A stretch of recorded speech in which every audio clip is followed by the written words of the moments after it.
हाँ भाई, तो कैसा चल रहा है पढ़ाई आप लोगों का? बढ़िया। चलिए, पिछले क्लास में हम पढ़े थे पार्थेनोजेनेसिस। क्या पढ़े थे? पार्थेनोजेनेसिस और seed dormancy, reason of seed dormancy और सीड डॉर्मेंसी को कैसे ब्रेक कर सकते हैं। आज हम पढ़ेंगे एपोमिक्सिस। क्या? एपोमिक्सिस। एपोमिक्सिस का इंट्रोडक्शन हम पिछले क्लास में दे चुके हैं। क्या होता है एपोमिक्सिस? एपो का मतलब होता है विदाउट और मिक्सिस का मतलब होता है मिक्सिंग। बिना मिक्सिंग के अगर सीड का फॉर्मेशन होगा, एम्ब्रियो का फॉर्मेशन होगा, तो क्या कहेंगे उसको? एपोमिक्सिस कहेंगे। बिना मिक्सिंग के मतलब सर, इसका मतलब ना मेल गैमिट और फीमेल गैमिट, मेल और फीमेल गैमिट का मिक्सिंग, मेल और फीमेल गैमिट का फ्यूजन नहीं होगा और उसके बिना ही क्या हो जाएगा? एम्ब्रियो का फॉर्मेशन हो जाएगा। तो वैसे कंडीशन को क्या कहेंगे? एपोमिक्सिस। ठीक है। यहाँ पे एपोमिक्सिस में क्या होता है? ये एक तरह का एसेक्सुअल रिप्रोडक्शन है। क्या है? एक तरह का एसेक्सुअल रिप्रोडक्शन है जिसमें मेल गैमिट और फीमेल गैमिट का फर्टिलाइजेशन ना ही फॉर्मेशन होता है। ठीक है। तो फॉर्मेशन होगा ही नहीं तो फर्टिलाइजेशन होगा ही नहीं। ठीक है। ये एक तरह का एसेक्सुअल रिप्रोडक्शन है जो मिमिक करता है किसके जैसा बनने का? सेक्सुअल रिप्रोडक्शन के जैसा बनने का। क्यों? कैसे सर? कैसे? क्योंकि भाई इसमें एम्ब्रियो का फॉर्मेशन होता है। बिना गैमिट फ्यूजन के अगर एम्ब्रियो का फॉर्मेशन होगा तो आपको लगेगा कि भाई ये सेक्सुअल रिप्रोडक्शन के जैसा है, क्योंकि सीड जो है ना वो किसका इंड प्रोडक्ट है? सेक्सुअल रिप्रोडक्शन का इंड प्रोडक्ट क्या होता है? सीड होता है। लेकिन एपोमिक्टिक सीड भी पाए जाते हैं। समझ में आ गया? तो सीड है, इसका मतलब ये सेक्सुअल रिप्रोडक्शन के जैसा बनने का कोशिश कर रहा है, लेकिन ये सेक्सुअल रिप्रोडक्शन नहीं है। सेक्सुअल रिप्रोडक्शन क्यों नहीं है? क्योंकि इसमें मेल और फीमेल गैमिट का फ्यूजन नहीं हो रहा है, और जहां पे फर्टिलाइजेशन नहीं वहां पे सेक्सुअल रिप्रोडक्शन नहीं, जहां पे मियोसिस नहीं वहां पे सेक्सुअल रिप्रोडक्शन नहीं। क्लियर है? आगे आते हैं। ये जो एपोमिक्सिस है ना, ये मेनली दो तरह का होता है। एक होता है रिकरेंट एपोमिक्सिस और दूसरा होता है non recurrent apomixis. Recurrent apomixis कहने का क्या मतलब है भाई? रिकरेंट मतलब जिसका मतलब होता है अगेन एंड अगेन। ठीक है। तो वैसा एपोमिक्सिक सीड या वैसा एपोमिक्सिक प्रोसेस जिसको हम फिर नेक्स्ट जनरेशन में ग्रो करा सकते हैं, वो क्या होगा? रिकरेंट एपोमिक्सिस होगा। क्या होगा? रिकरेंट एपोमिक्सिस होगा। जैसे मान लो एक प्लांट है, ये प्लांट एक सीड बनाया। क्या बनाया? सीड बनाया। इस सीड को हम, अच्छा सीड कैसे बनाया? एपोमिक्सिस के हेल्प से बनाया। कैसे बनाया भाई? एपोमिक्सिस के हेल्प से बनाया। Formation of seed without fertilisation से बनाया। ठीक है। एपोमिक्सिस क्या होता है? Formation of seed without fertilisation. तो एक प्लांट एपोमिक्टिक मेथड से क्या बनाया? सीड बनाया। ये सीड अगर नेक्स्ट जनरेशन में ग्रो कर जाएगा और प्लांट बना देगा, इसका मतलब रिकरेंट, इसका मतलब रिकरेंट हो गया। ठीक है। ये फिर सीड, ये प्लांट जब सीड ग्रो किया फिर प्लांट बनाया, फिर ये प्लांट क्या किया? सीड बनाया एपोमिक्टिक मेथड से ही, और फिर इस सीड से क्या कर सकते हैं? हम नेक्स्ट प्लांट को बना सकते हैं, नेक्स्ट जनरेशन के प्लांट को बना सकते हैं। फिर ये प्लांट सीड प्रोड्यूस करेगा और फिर हम इस सीड से नेक्स्ट जनरेशन के प्लांट को बना सकते हैं। तो इस तरह का जो एपोमिक्सिस होता है वो क्या कहलाता है? रिकरेंट एपोमिक्सिस कहलाता है। क्या कहलाता है? रिकरेंट एपोमिक्सिस कहलाता है। दूसरा होता है नॉन रिकरेंट एपोमिक्सिस। क्या? नॉन रिकरेंट एपोमिक्सिस मतलब एक प्लांट है, ये एपोमिक्टिक के हेल्प से सीड बनाया, लेकिन ये जो सीड है ना, ये सीड ग्रो किया, जर्मिनेट किया और एक प्लांट बनाया। फिर नेक्स्ट जनरेशन में ये सीड नहीं बना सकता है, नेक्स्ट जनरेशन में ये सीड नहीं प्रोड्यूस करेगा। तो ये क्या हो जाएगा? Non recurrent apomixis. क्या हो जाएगा? Non recurrent apomixis. नहीं समझ में आया? आया? तो रिकरेंट का मतलब जो नेक्स्ट जनरेशन में जाएगा उसका इंफॉर्मेशन, तो रिकरेंट एपोमिक्सिस। और जो एक जनरेशन से दूसरे जनरेशन में ट्रांसफर नहीं होगा, ठीक है, उसको क्या कहेंगे? Non recurrent apomixis. Recurrent apomixis दो तरह का होता है मेनली। एक होता है एगैमोस्पर्मी, और दूसरा होता है वेजिटेटिव प्रोपेगेशन। वेजिटेटिव प्रोपेगेशन हम डिटेल में पढ़ाएंगे आपको अभी। ठीक है। आपको हम कैसे पढ़ाएंगे? सबसे पहले एगैमोस्पर्मी। एगैमोस्पर्मी के अंदर एपोस्पोरी, डिप्लोस्पोरी आता है। क्या आता है? एपोस्पोरी, डिप्लोस्पोरी और एडवेंटेटिव इम्ब्रियोनी आता है। क्या? एडवेंटेटिव इम्ब्रियोनी। उसके बाद हम लोग पढ़ेंगे non recurrent apomixis. Non recurrent apomixis में हम आपको पढ़ाएंगे हैप्लॉइड पार्थेनोजेनेसिस एंड देन पढ़ाएंगे हैप्लॉइड एपोगैमी। क्या? Haploid apogamy. और देखो एग्जाम के लिए एकदम इंपॉर्टेंट है, मस्ट इंपॉर्टेंट है। एक तो एपोमिक्सिस का डिफिनेशन क्या होता है? Formation of seed without fertilisation. Formation of seed without fertilisation क्या होता है? एपोमिक्सिस। और formation of fruit without fertilisation क्या कहलाता है? पार्थेनोकार्पिक कहलाता है। क्या कहलाता है? पार्थेनोकार्पिक। खैर यहाँ पे देखिए सर, एक पार्थेनोजेनेसिस भी होता है। क्या होता है पार्थेनोजेनेसिस? तो कोई बताएगा? आप बताइएगा अपने कमेंट सेक्शन में पार्थेनोकार्पी और पार्थेनोजेनेसिस में क्या डिफरेंस है। ठीक है, क्वेश्चन अभी लिख लो, पार्थेनोकार्पी और पार्थेनोजेनेसिस में क्या डिफरेंस है। कल एक क्वेश्चन और पूछे थे पिछले क्लास में आपसे, क्या कि भाई ओवरी के अंदर नंबर ऑफ ओव्यूल और फ्रूट के अंदर नंबर ऑफ सीड, क्या कहीं रिलेशन है क्या इसमें?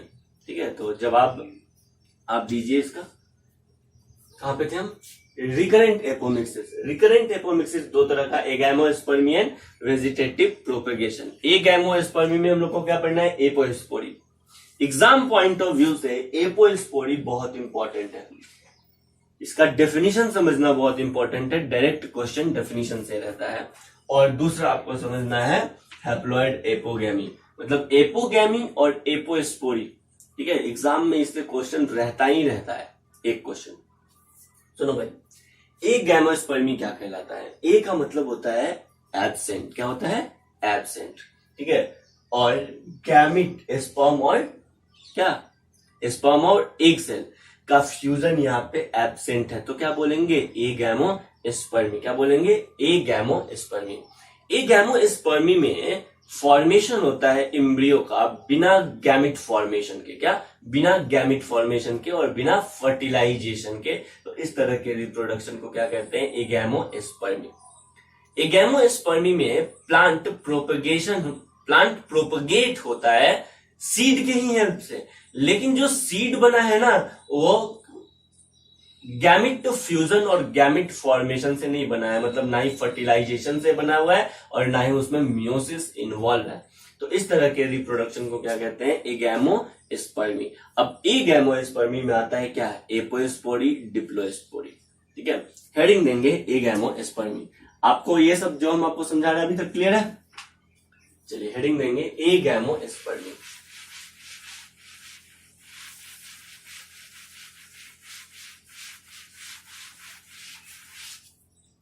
क्या होता है एगैमोस्पर्मी? लिखेंगे एगैमोस्पर्मी।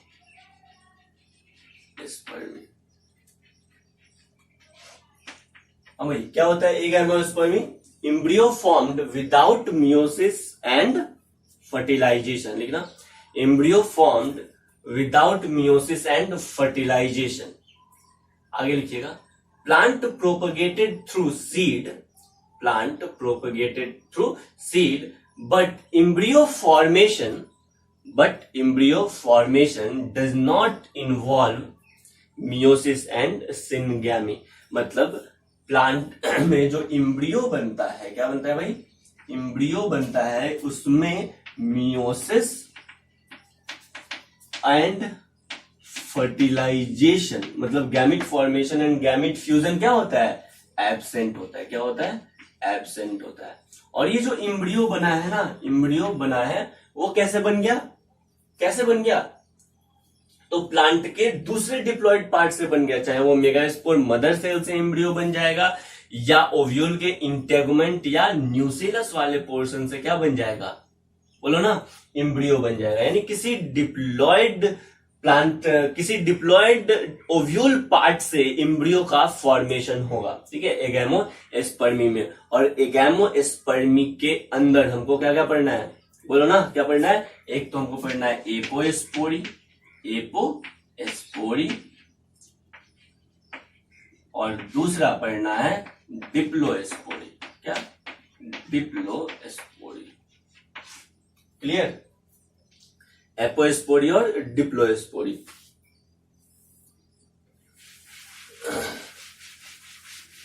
हेडिंग देंगे एपोस्पोरी। क्या होता है एपोस्पोरी, बात को समझिएगा भाई। एपोस्पोरी बहुत इंपॉर्टेंट है और यहां से क्वेश्चन आता ही आता है।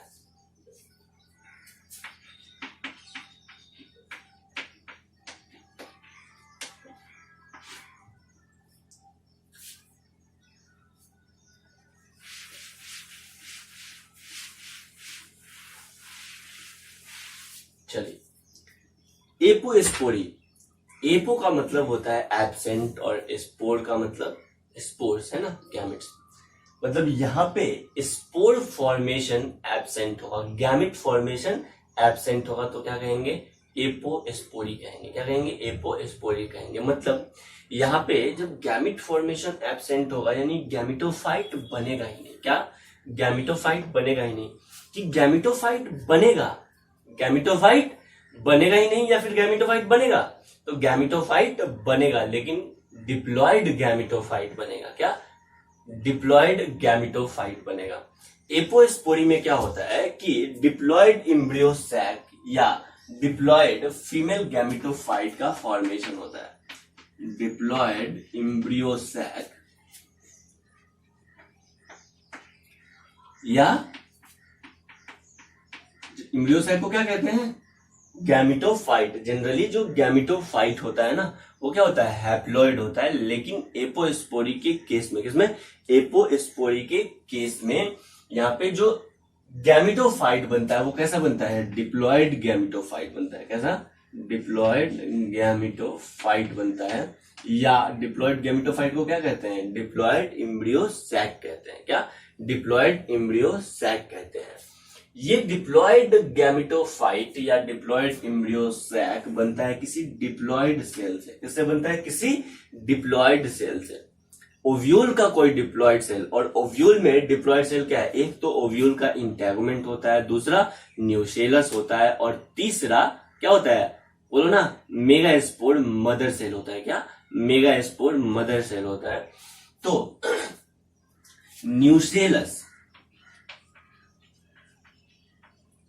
या इंटेगुमेंट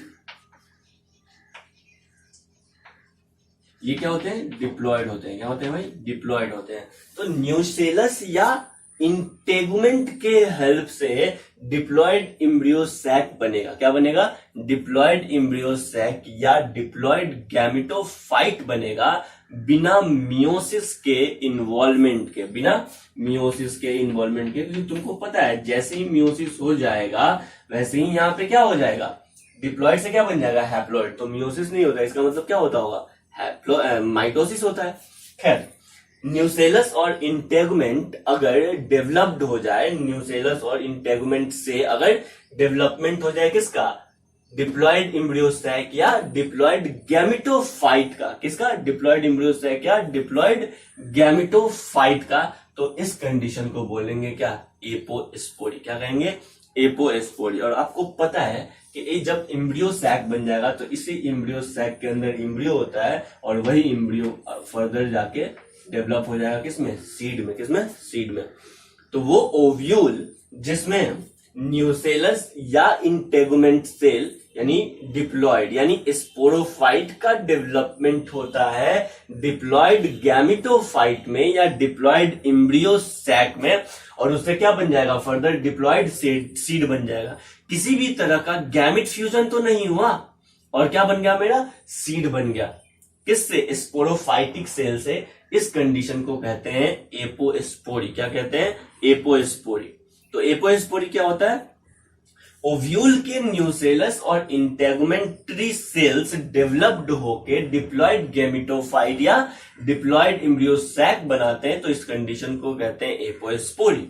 दूसरे टर्म में इसको कहेंगे कि भाई ओव्यूल का मेगास्पोर मदर सेल को छोड़ के, ओव्यूल के मेगास्पोर मदर सेल को छोड़ के, बात को समझना एपोस्पोरी का डेफिनेशन बोल रहे हैं किसको कहते हैं ओव्यूल के मेगास्पोर मदर सेल को छोड़ के अगर डिप्लॉयड गैमेटोफाइट या डिप्लॉयड एम्ब्रियो सैक का डेवलपमेंट होता है तो उस कंडीशन को क्या कहते हैं एपोस्पोरी कहते हैं। क्या कहते हैं एपोस्पोरी कहते हैं। समझ में आया एपोस्पोरी क्या है।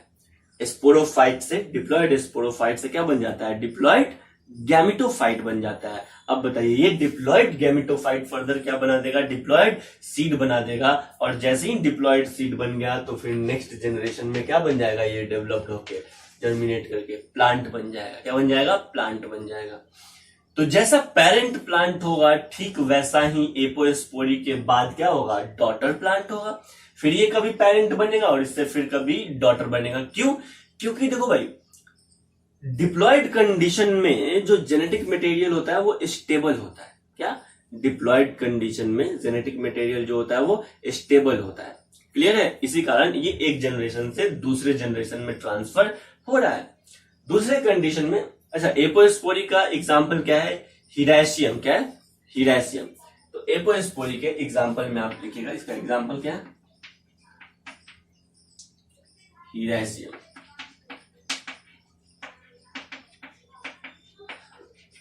और दूसरा एग्जाम्पल है रैननकुलस।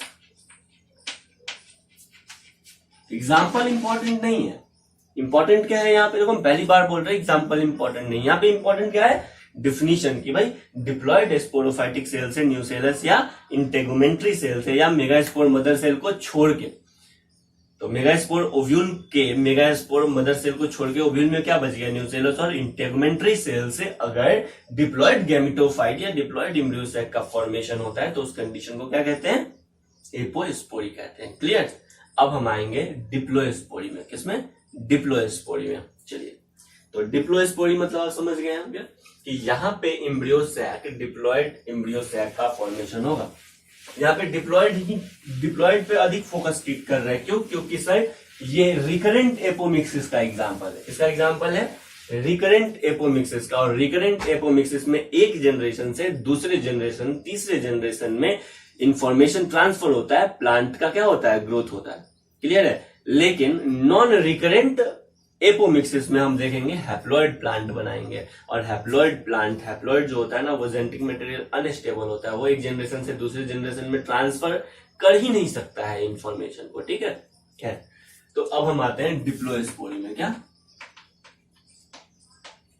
डिप्लोस्पोरी क्या होता है, डिप्लोस्पोरी, डिप्लोस्पोरी में embryo sac, diploid embryo sac, वही जनरली नॉर्मली कॉमनली क्या, एम्ब्रियो सैक जो होता है वो हैप्लॉइड होता है या डिप्लॉयड होता है, हैप्लॉइड होता है। ये सब एक स्पेशल केस हम आपको पढ़ा रहे हैं।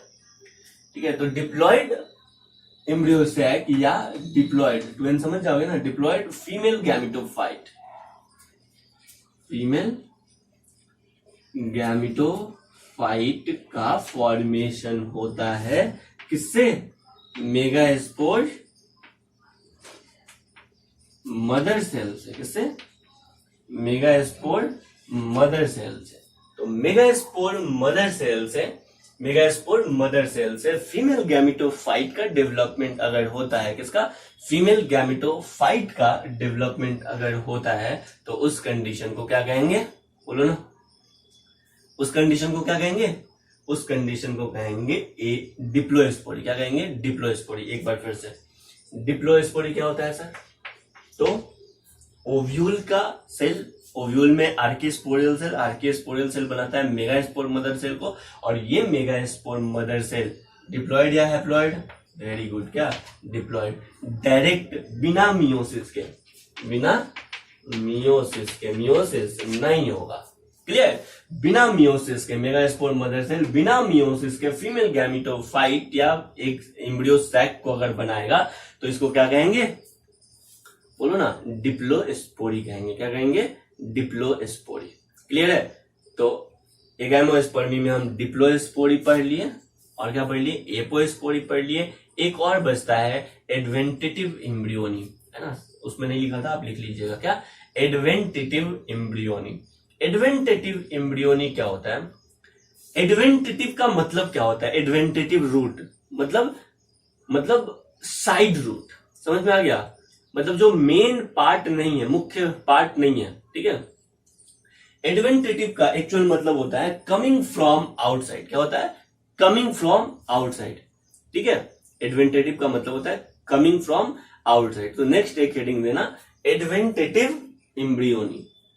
भाई डिप्लोस्पोरी समझ में आया, सुनो एक बार फिर से रिकैप करते हैं। एपोस्पोरी क्या होता है, ओव्यूल्स के न्यूसेलस और इंटेगुमेंट या मेगास्पोर मदर सेल को छोड़ के अगर बिना मियोसिस के इम्ब्रियो सैक का फॉर्मेशन, वैसे तो मियोसिस तो चाहिए ही चाहिए इम्ब्रियो सैक बनाने के लिए, लेकिन एपोमिक्सिस के कंडीशन में मियोसिस का इन्वॉल्वमेंट नहीं हो रहा है एगैमोस्पर्मी के अंदर, ठीक है। तो मेगास्पोर मदर सेल से अगर क्या female gametophyte, diploid female gametophyte या डिप्लॉयड इम्ब्रियो सैक डायरेक्ट बन जा रहा है मियोसिस, बिना मियोसिस के इन्वॉल्वमेंट के, तो इसको कहते हैं डिप्लोस्पोरी। वही यहाँ पे क्या न्यूसेलस और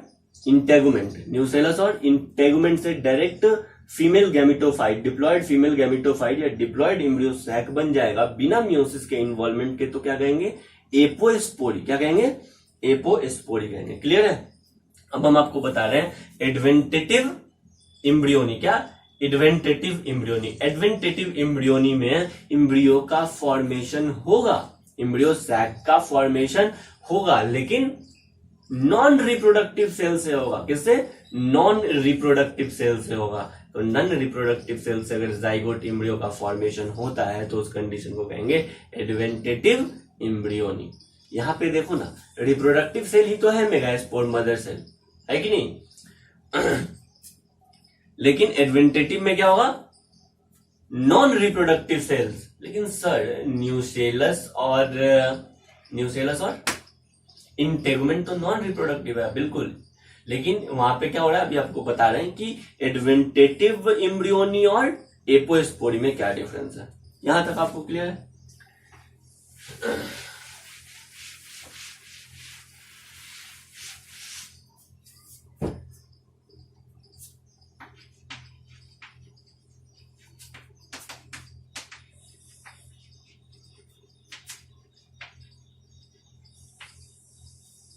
एडवेंटेटिव इम्ब्रियोनी क्या होता है? एडवेंटेटिव इम्ब्रियोनी में नॉन रिप्रोडक्टिव सेल्स है। क्या?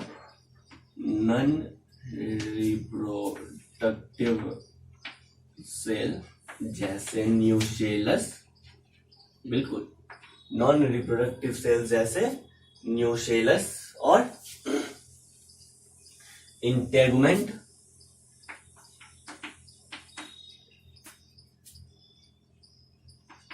नॉन रिप्रोडक्टिव सेल जैसे न्यूसेलस और इंटेगुमेंट के हेल्प से क्या बना देगा? डायरेक्ट क्या बन जाएगा? जाइगोट बन जाएगा। डायरेक्ट क्या बन जाएगा?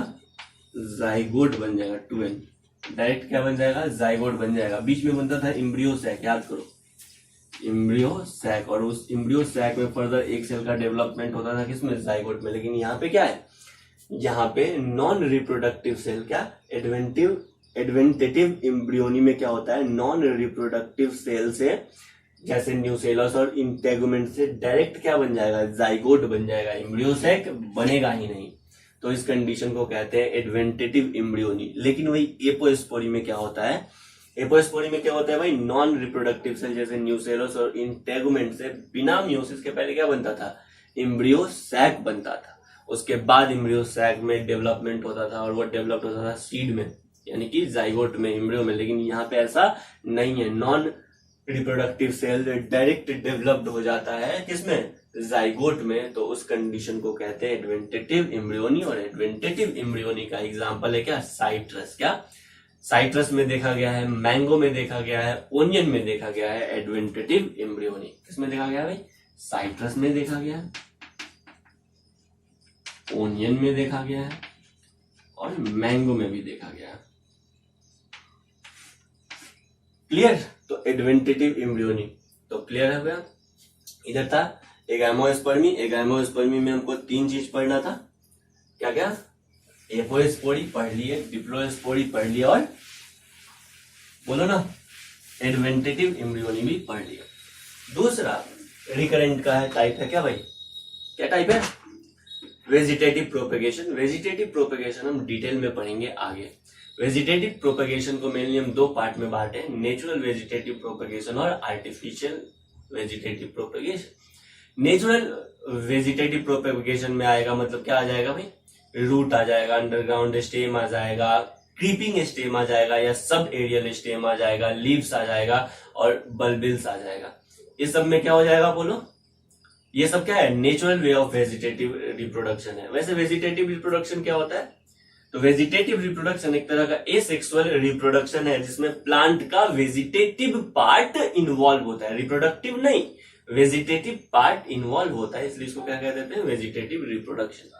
उसके बाद हम इसमें पढ़ेंगे आर्टिफिशियल वेजिटेटिव प्रोपगेशन, और आर्टिफिशियल वेजिटेटिव प्रोपगेशन में जिसमें हमारा आपका इन्वॉल्वमेंट होता है, ह्यूमन इंटरफेरेंस होता है, उसको क्या कहते हैं, आर्टिफिशियल वेजिटेटिव प्रोपगेशन। इसमें हम कटिंग पढ़ेंगे, लेयरिंग पढ़ेंगे, ग्राफ्टिंग पढ़ेंगे और माइक्रो प्रोपगेशन जिसको कहते हैं टिश्यू कल्चर पढ़ेंगे। ठीक है, खैर कहां पे हम, तो एपोस्पोरी का दो टाइप, रिकरेंट का दो टाइप, कौन कौन सा, वेजिटेटिव प्रोपगेशन और एगैमोस्पर्मी। एगैमोस्पर्मी में 3 पढ़ना था, कौन कौन सा, एपोस्पोरी, डिप्लोस्पोरी और एडवेंटेटिव एम्ब्रियोनी पढ़ चुके हैं। वेजिटेटिव प्रोपगेशन हम आपको आगे पढ़ाएंगे। नेक्स्ट क्या है, नॉन रिकरेंट। क्या है भाई, non recurrent. Non recurrent apomixis का मतलब आप समझ गए, एक जनरेशन से दूसरे जनरेशन में इंफॉर्मेशन ट्रांसफर नहीं होगा बार बार। क्यों नहीं होगा, क्योंकि भाई नॉन रिकरेंट में जो जाइगोट बनेगा ना, जो एम्ब्रियो बनेगा, जो एम्ब्रियो सैक बनेगा, वो क्या बनेगा, हैप्लॉइड बनेगा। क्या बनेगा, हैप्लॉइड बनेगा। क्लियर, देखिए भाई होता क्या है, नॉन रिकरेंट, और नॉन रिकरेंट में सबसे पहला क्या पढ़ना था, हैप्लॉइड पार्थेनोजेनेसिस। क्या पढ़ना था, हैप्लॉइड पार्थेनोजेनेसिस। हेडिंग देंगे हैप्लॉइड पार्थेनोजेनेसिस। हैप्लॉइड पार्थेनोजेनेसिस में क्या होता है, ओ भाई, हैप्लॉइड पार्थेनोजेनेसिस में क्या होता है, एग सेल से डायरेक्ट क्या बन जाता है, एम्ब्रियो बन जाता है। क्या, एग सेल से हैप्लॉइड है, diploid, egg cell haploid, haploid egg cell से डायरेक्ट क्या बन जाएगा, बोलो ना, हैप्लॉइड एम्ब्रियो बन जाएगा।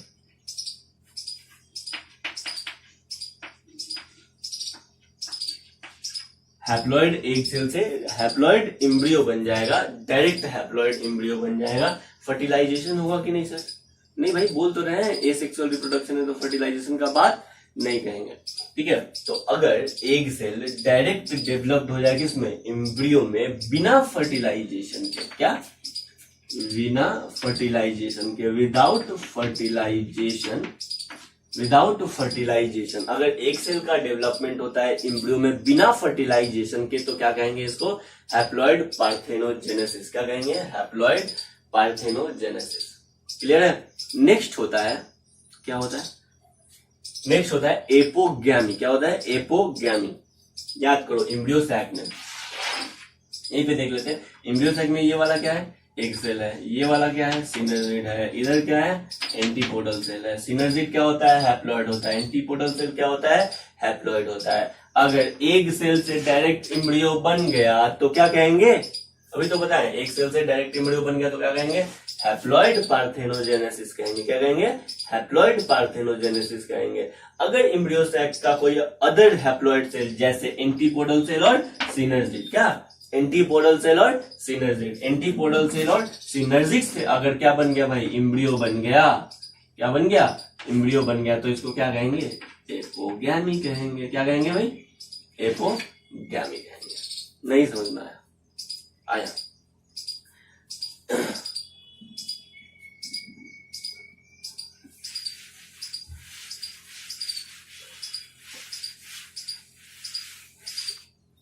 एपोगैमी।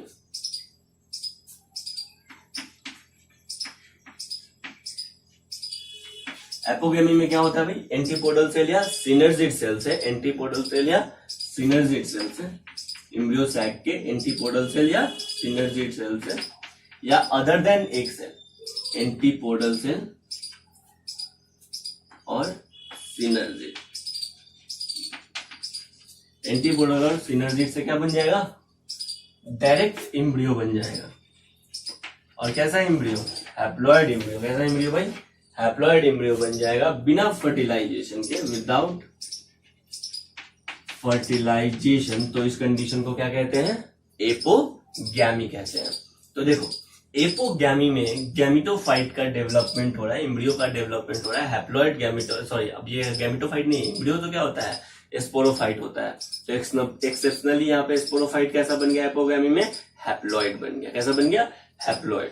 ठीक है, तो अगर हैप्लॉइड स्पोरोफाइट यानी हैप्लॉइड एम्ब्रियो का डेवलपमेंट होगा बिना फर्टिलाइजेशन के हैप्लॉइड सेल से, तो अब इसको क्या बोलेंगे, एपोगैमी कहेंगे। क्या कहेंगे भाई, एपोगैमी। एपोस्पोरी क्या था, एपोस्पोरी क्या था, sporophyte other than megaspore mother cell, मतलब न्यूसेलस और इंटेगुमेंट्री सेल से। क्या, न्यूसेलस और इंटेगुमेंट्री सेल से अगर डिप्लॉयड एम्ब्रियो सैक का फॉर्मेशन होता था, यानी फीमेल गैमेटोफाइट का, डिप्लॉयड फीमेल गैमेटोफाइट का डेवलपमेंट होता था, तो उसको क्या कहते हैं, एपोस्पोरी कहते हैं। क्या कहते हैं, एपोस्पोरी कहते हैं।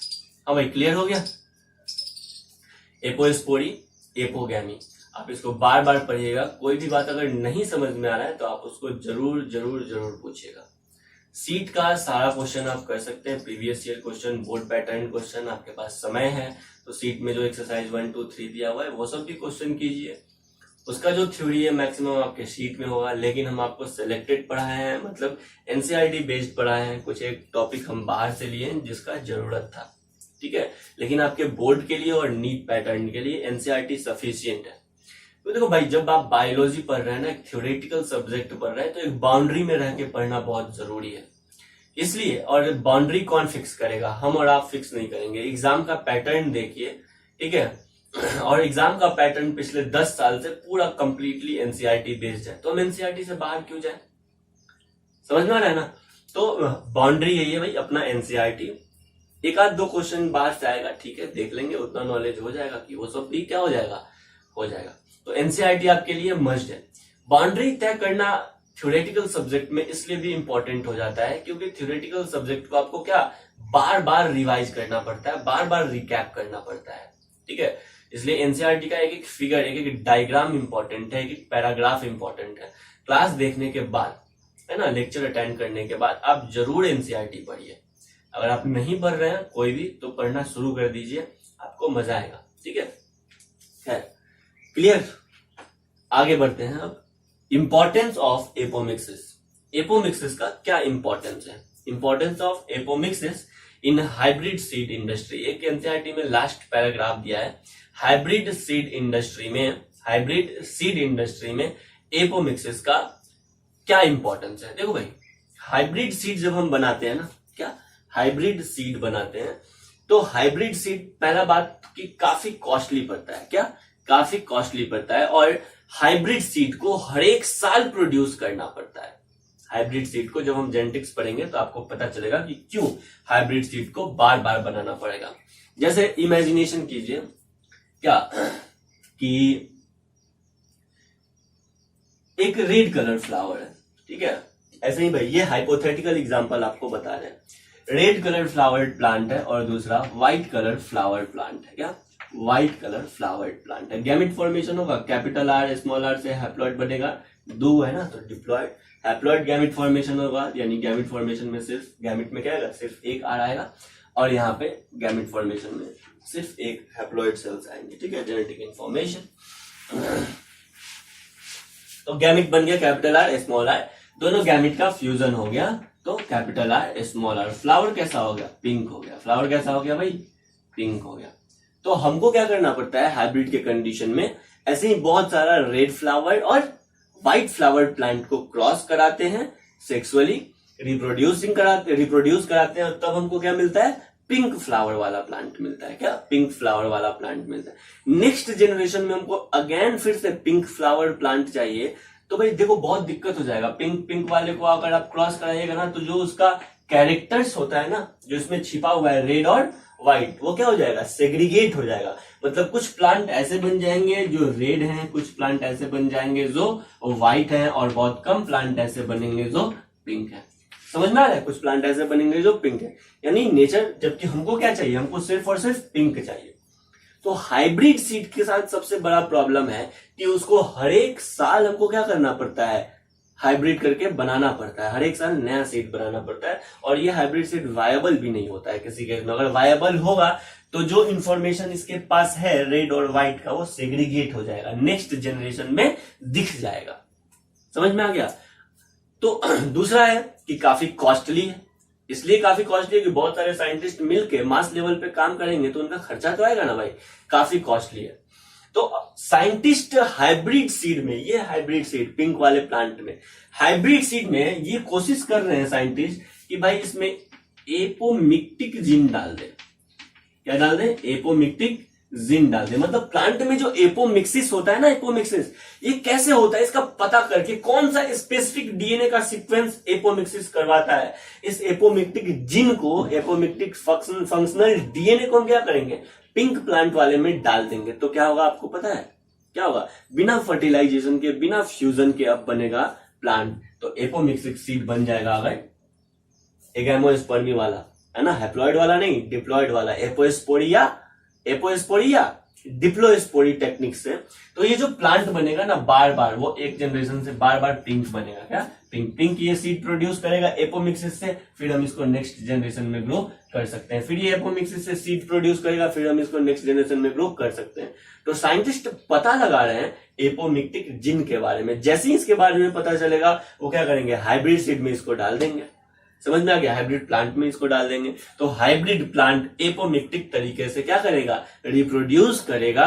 तो आपको बार बार ये हाइब्रिड बनाना नहीं पड़ेगा, बार बार क्रॉसिंग करना नहीं पड़ेगा डिजायरेबल कैरेक्टर वाले प्लांट को लेके। समझ में आ गया? तो एपोमिक्सिस बहुत अच्छा है और ये जेनेटिक इंफॉर्मेशन को कंजर्व भी रखता है। क्यों रखता है? क्योंकि ये एसेक्सुअल टाइप ऑफ रिप्रोडक्शन है ना, गैमेट फॉर्मेशन होगा ही नहीं। जैसा पेरेंट प्लांट होगा एपोमिक्सिस से या एपोमिक्टिक मेथड से, जो डॉटर प्लांट बनेगा वो ठीक पेरेंट के जैसा होगा। समझ में आ गया? ये डिप्लॉयड वाला है तो एक जनरेशन से दूसरे जनरेशन में ट्रांसफर भी होगा। डिप्लॉयड वाला कहने का मतलब है रिकरेंट एपोमिक्सिस है तो ये एक जनरेशन से दूसरे जनरेशन में ट्रांसफर भी होगा। नहीं समझ में आया? आया? चलिए, तो कोई भी डाउट होगा आप जरूर पूछिए। नेक्स्ट है पॉली इम्ब्रियोनी। क्या? पॉली इम्ब्रियोनी। पॉली इम्ब्रियोनी क्या भाई?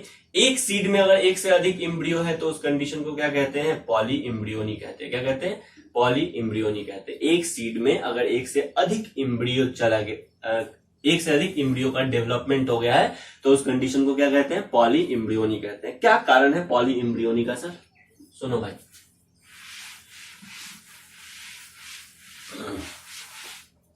कायदे से तो एक ओव्यूल में एक ही इम्ब्रियो होना चाहिए, ठीक है। लेकिन होता क्या है, एक ओव्यूल है ना ये वाला, चलो ओव्यूल है, यहाँ पे एक सेल होता है, ये इधर एंटीपोडल सेल होता है, ये पोलर न्यूक्लियाई होता है, और ये ये एक सेल होता है, ये सिनर्जिड होता है, और इधर एंटीपोडल सेल्स होते हैं, ये होता है। फर्टिलाइजेशन होता है जाइगोट का, एक सेल का फर्टिलाइजेशन होता है, जाइगोट बनता है, ये ओव्यूल पूरा का पूरा क्या बन जाता है भाई, सीड बन जाता है। अब पॉली एम्ब्रियोनी क्या होता है, सिंगल सीड में एक से अधिक एम्ब्रियो रहता है। हो सकता है कि इस एम्ब्रियो सेट के अंदर जो एम्ब्रियो का एक सेल का नंबर है वो शुरू से ही एक से अधिक होगा। समझ में आ गया? तो मेल गैमेट आएगा और बहुत सारे एक सेल को क्या करेगा, फर्टिलाइज करेगा। तो एक ओव्यूल के अंदर, एक सीड के अंदर बहुत सारे क्या हो जाएंगे, एम्ब्रियो बन जाएंगे। एक तो ये कारण है। दूसरा कारण है कुछ नॉन रिप्रोडक्टिव सेल, कुछ इंटेगुमेंट्री सेल्स क्या होंगे इंटेगुमेंट्री सेल डायरेक्ट सीड का फॉर्मेशन कर देंगे, ठीक है, डायरेक्ट एम्ब्रियो का फॉर्मेशन कर देंगे। तो एक सीड में बहुत सारे एम्ब्रियो का फॉर्मेशन हो जाएगा, ठीक है। तो पॉली एम्ब्रियोनी क्या होता है, एक सीड के अंदर एक से अधिक अगर एम्ब्रियो रहता है तो उस कंडीशन को कहते हैं पॉली एम्ब्रियोनी। और पॉली एम्ब्रियोनी देखा गया है किसमें, मैंगो में और साइट्रस में। किसमें, मैंगो और साइट्रस में। हम आपको फिगर भी भेजेंगे मैंगो और साइट्रस में, देखिएगा आप। एक सीड है, ठीक है, एक सीड है, उस एक सीड में से दो, तीन, चार ऐसे प्लांट निकला हुआ है। इसका मतलब क्या है, जितना एम्ब्रियो है उतना ही तो प्लांट निकलेगा। यानी एक सीड है और 3 प्लांटलेट्स अगर निकल रहे हैं, इसका मतलब उस एक सीड में 3 एम्ब्रियो है, 2 एम्ब्रियो है, 4 एम्ब्रियो है, 10 एम्ब्रियो है। समझ में आ गया? तो ऑरेंज में और मैंगो पॉली एम्ब्रियोनी का एग्जांपल है। क्या, ऑरेंज और मैंगो। तो आज के लिए इतना ही। आपको एनसीईआरटी जरूर पढ़ना है। क्लियर? कुछ भी अगर नहीं समझ में आता है तो आप उसको पूछिए। प्रीवियस ईयर क्वेश्चन बनाइए, हम बार बार बोलते हैं ताकि आपको एग्जाम पैटर्न के बारे में पता चले, फिगर से क्वेश्चन कैसा आता है ये सब पता चले, एनसीईआरटी का कौन सा लाइन अभी तक पूछा नहीं गया है जो पूछा जा सकता है, ये सब आपको पता चले। Thank you.